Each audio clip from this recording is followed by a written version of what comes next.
I'm using a butter because wala tayong oil.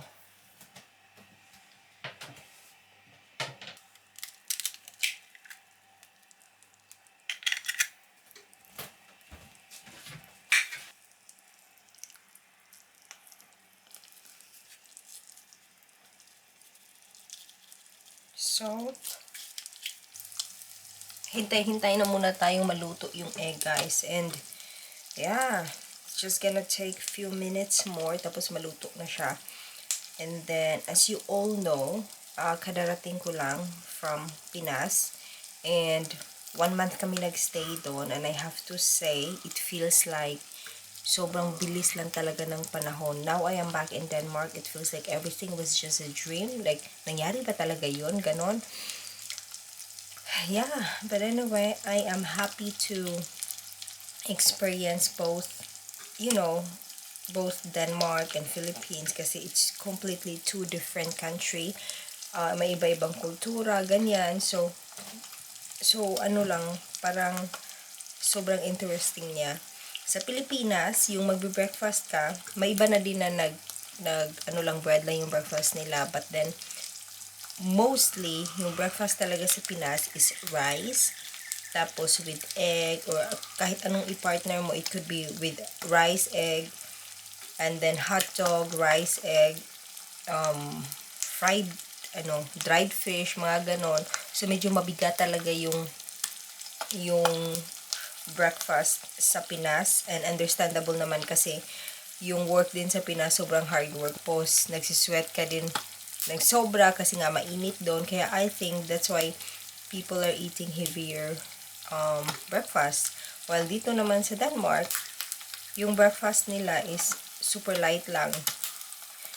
Maybe a little piece of bread, tapos lagyan lang ng kunting whatever. It could be, you know, those cold cut meat, mga ganyan. Basta sobrang light lang.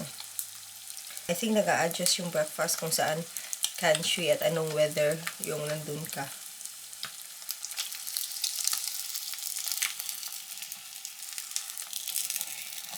At dahil gusto kong ganyan,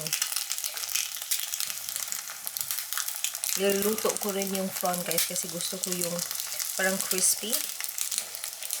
Yung yung yellow niya. Then I'm gonna have this.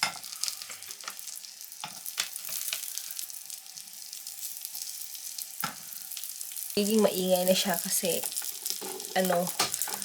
mag-exhaust na tayo kasi medyo magrereklamo yung isa.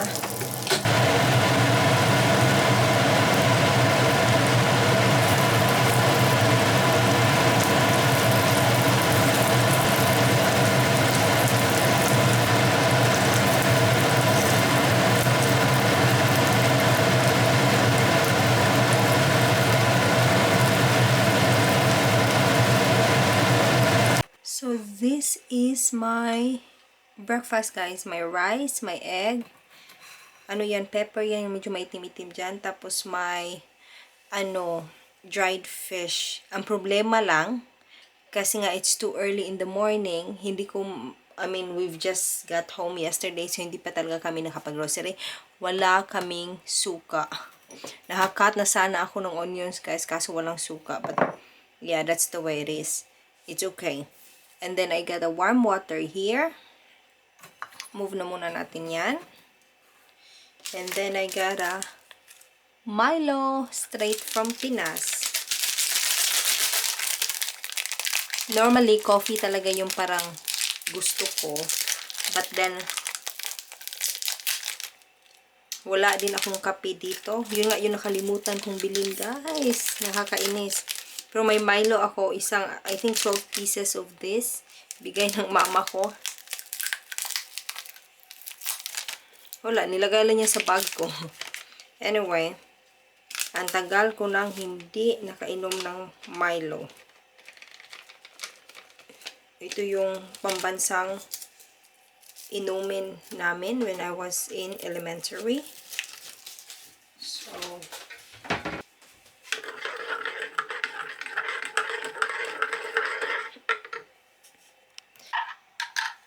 Si Martin natutulog pa. Yung ano kasi namin guys, yung parang bedroom namin at living room ay isa lang. At saka dining room kasi ang liit ng apartment namin. So, dito na muna ako because he's still sleeping. I don't wanna disturb him. Okay lang din naman. My God. Hindi ka muna.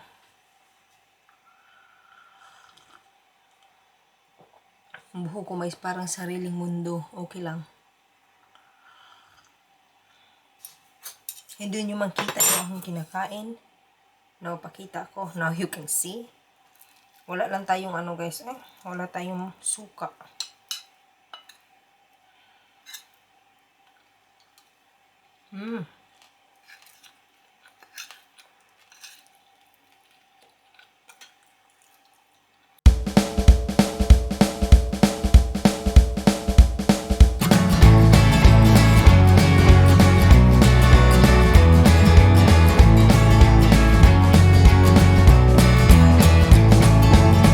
A cup of coffee in the morning, and I get the paper.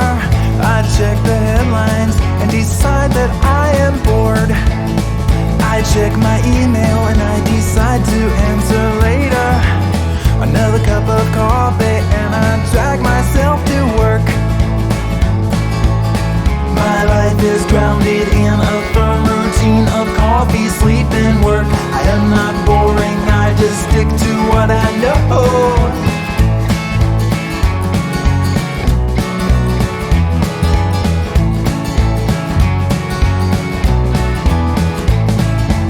I'm sitting there at work and I realized I forgot to wake up. I can't be productive when I'm dreaming about a sheep. I go upstairs and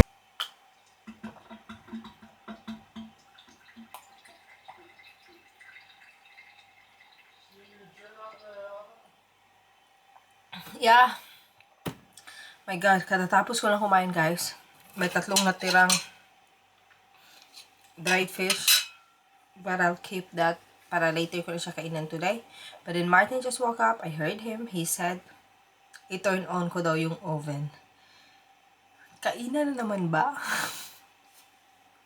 Then guys, thank you so much for being with me while I'm eating my Filipino breakfast. Nagluto din ako. Ganon. Saya. So, thank you so much and I hope ma-enjoy nyo rin yung inyong araw today and take care.